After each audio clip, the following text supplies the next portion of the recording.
सिंध के बल्दियाती मुलाजमीन का शोर शराबा ख़त्म होने को नाम ही नहीं ले रहा।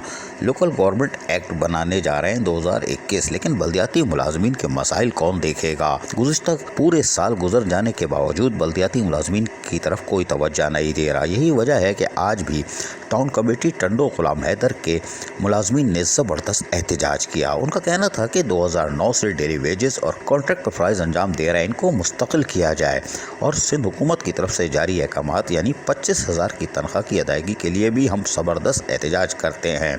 हमारा भी हक़ 25,000 की तनख्वाह है, जो सिंध हुकूमत ने बाकायदा नोटिफिकेशन भी निकाला है। 10 नवंबर को निकलने वाले सिंध हुकूमत के नोटिफिकेशन में वाज़ेह तौर पर देखा जा सकता है उन्होंने शेड्यूल भी जारी कर दिया है और उसमें डेली वेजेस के हिसाब से 961 रुपये पर डे और पर मंथ के लिए 25,000 रुपये नुमाया दर्ज किया गया है। ये नोटिफिकेशन 10 नवंबर को जारी हो चुका है और हम उम्मीद करते हैं कि टाउन कमेटी टंडो गुलाम हैदर के मुलाजमीन को भी हक़ मिलेगा। ताहम इस मौके पर मुलाजमीन ने अपने ख्यालात का इज़हार करते हुए क्या कहा, सुनिए इन्हीं की ज़बानी।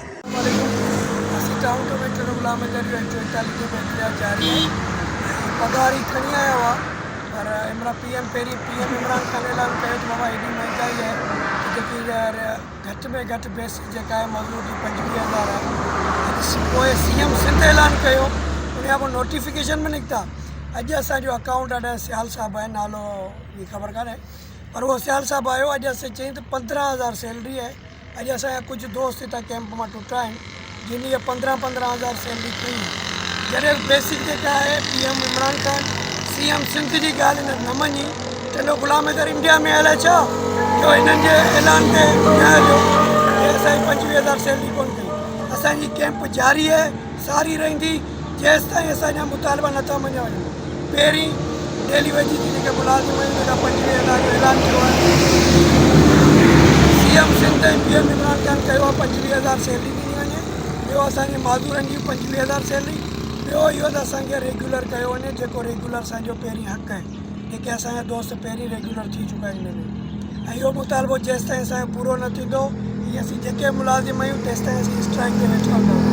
शाम जा 6 पिया थियनि, 5:30 थिया आहिनि, असीं स्ट्राइक ते वेठल आहियूं।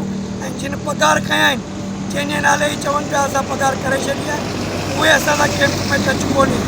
उहे हिननि जा वॾेरनि सॾेरनि जा माण्हू आहिनि जिन इहे पघार कया आहिनि। भाई असांजो एतिराज़ जारी आहे, जेसि ताईं असांजो पघार जेको जाइज़ हक़ आहे उहो असांखे न ॾींदा तेसि ताईं असांजी कैंप जारी रहंदी। महिरबानी। 1,45,00,000 कुझु राजी रही है। सुबुह जो असीं लिस्ट ॾींदासीं जेके असीं बकाया मुलाज़िम रहिया आहियूं। 25,000 जो मुतालबो असांजो क़ाइमु दाइमु रहंदो, असांजो हक़ असांखे ॾिनो वञे। महिरबानी।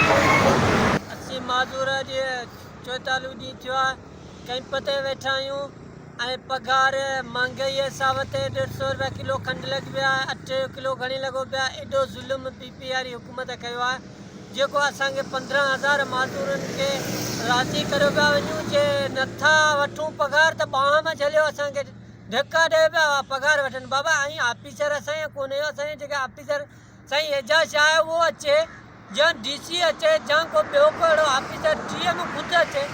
ॿिया कहिड़ा ऑफिसर आहिनि जेको असांखे ठेला ॾिए था पघार वठाइनि ऐं ज़ोरी पिया पघार असांखे हथ मां वठनि त बाबा पघार वठो। इहा हिननि जी मजबूरी आहे। 15 पिया ॾियूं, अवांजो इहो मिलंदो कोन्हे। पोइ ऐं वेठा हूंदा ऐं मरी वेंदा, कुझु बि कोन थींदा। बाबा ऐं न ॾींदा अलाह त कोन छॾींदो, ऐं PP हथु कढी वेंदी, अलाह त हथ मां असां मां हथु कोन कढंदो। असीं ख़ैर PP जा न आहियूं, अलाह जा आहियूं।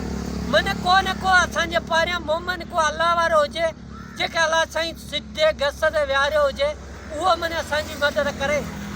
ये दोनों मुलाजमीन यकीनी तौर पर सरापा एहतजाज है। इनका भी हक़ 25,000 का है। अब तो नोटिफिकेशन आ गया, अब तो बल्दियाती इदारों के यानी टाउन कमेटी टंडो गुलाम हैदर के अफसरान को ताकीद की जाए कि वो 25,000 रुपये की अदायगी करें ताकि मुलाजमीन खुशहाल हो सकें। अजीज़ आरिफ KBS बल्दियाती न्यूज़। ऐसी ही खूबसूरत वीडियोस फ्यूचर में हासिल करने के लिए रेड बटन पर क्लिक करके और बेल आइकॉन को प्रेस करके हम सबके सब्सक्राइबर बनना मत भूलिए।